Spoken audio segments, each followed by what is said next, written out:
আসসালামু আলাইকুম and welcome to my channel true eyes. FIFA world cup চলছে।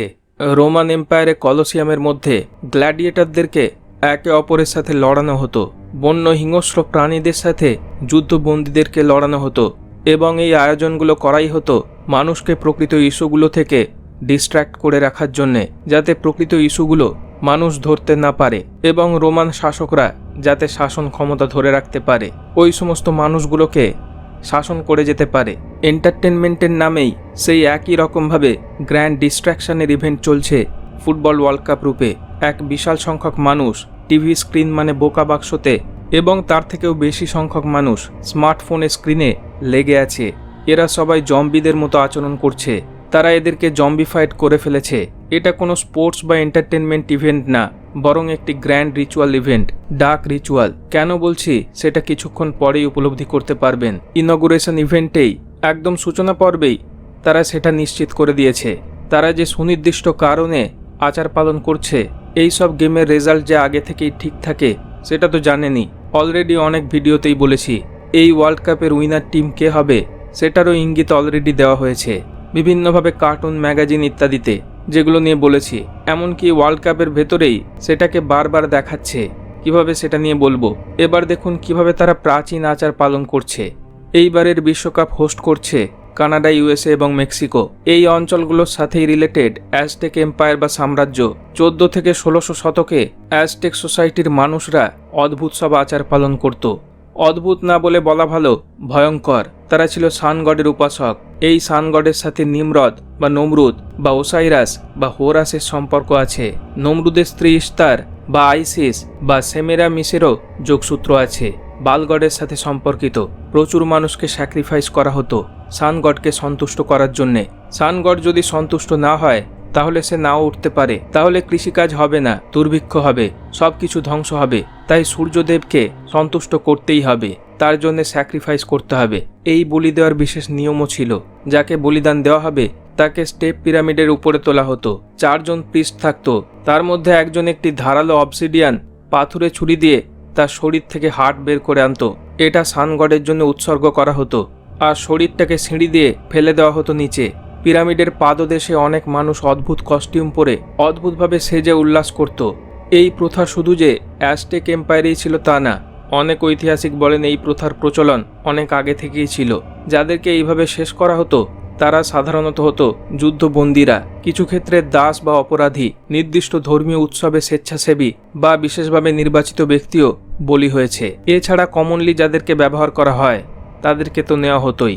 বছরে 2.5 লাখেও সংখ্যাটি পৌঁছে যেত। মাত্র 4 দিনে 80,000। এটা নিয়ে অনেক বিতর্ক আছে, যদিও অনেক ঐতিহাসিক এই সংখ্যাটিকে অনেক কমিয়ে বলেন।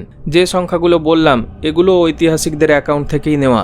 সান গডকে শক্তি যোগানোর জন্যে তার উদ্দেশ্যে আগুন বা ফ্লেম উৎসর্গ করতে হবে, আর মানুষের হার্টের সাথে ফ্লেম বা আগুনের সম্পর্ক আছে। এটা বিখ্যাত অ্যাজটেক সানস্টোন। এটি শুধু একটি ক্যালেন্ডারই নয়, অ্যাজটেকদের মহাজাগতিক ও ধর্মীয় ধারণার প্রতীক মনে করা হয়। একে অ্যাজটেক ক্যালেন্ডার স্টোনও বলা হয়। মাঝখানের মুখের চারপাশে যে 4টি স্কোয়ার আছে এগুলো 4টি পূর্ববর্তী এজ বা যুগকে বোঝায়। অ্যাজটেকদের বিশ্বাস ছিল পৃথিবী একবার নয় 5 বার সৃষ্টি হয়েছে। এর আগে 4টি যুগ ধ্বংস হয়ে গেছে বিভিন্ন কারণে।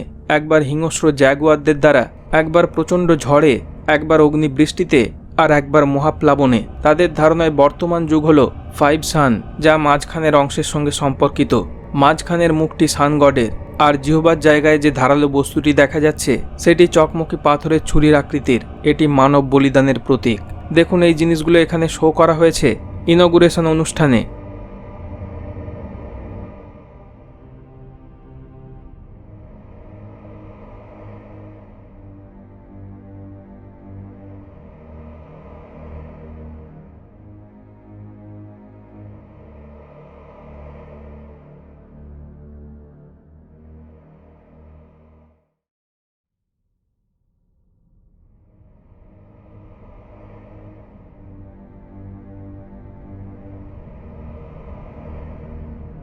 দুজন রেড অ্যান্ড ব্লু কস্টিউমে, যেটার মাধ্যমে রিপাবলিকান ও ডেমোক্র্যাটকেও বোঝানো হতে পারে।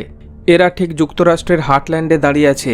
তাহলে কি বলিদানের ওই হার্টকে ইঙ্গিত করা হয়েছে? এই ইমেজটা দেখুন, একদম মিলে যায়।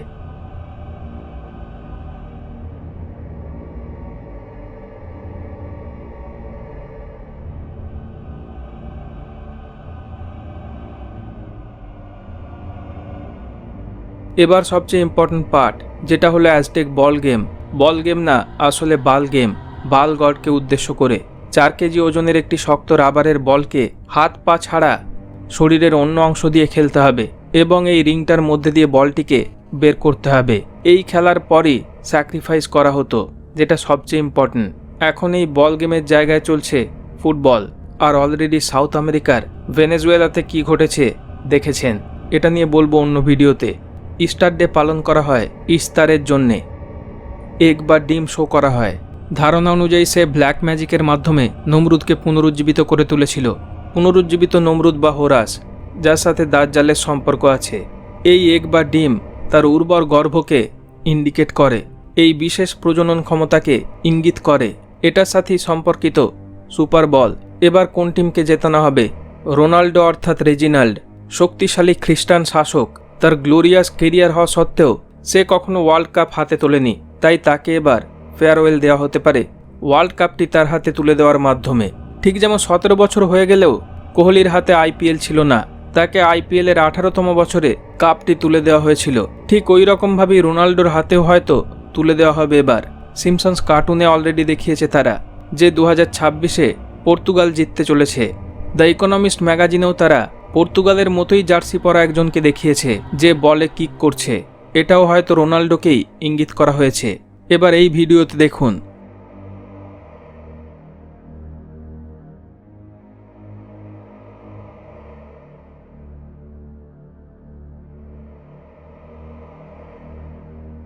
ঠিক এই জায়গায় যদি পজ করা যায় দেখতে পাবেন এখানে দুটি দল খেলছে এবং জার্সির কালার থেকে মোটামুটি বোঝা যাচ্ছে যে একটি দল পর্তুগাল আর আরেকটি দল হয়তো সম্ভাব্য ব্রাজিল দল।